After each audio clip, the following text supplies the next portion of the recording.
কেন? ইমার্জেন্সি। আচ্ছা আসতেছি, দাঁড়া। বলাই না।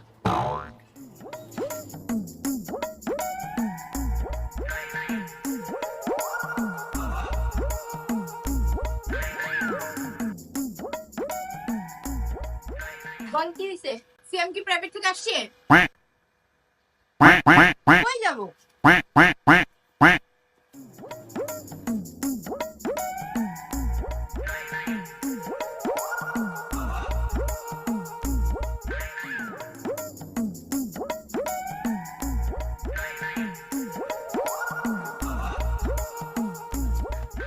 বল কেন আসছিস কেন?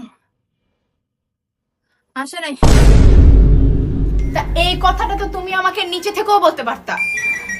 তুইও তো ভাই ওই প্রশ্নটা আমাকে নিজ থেকেই করতে পারতি।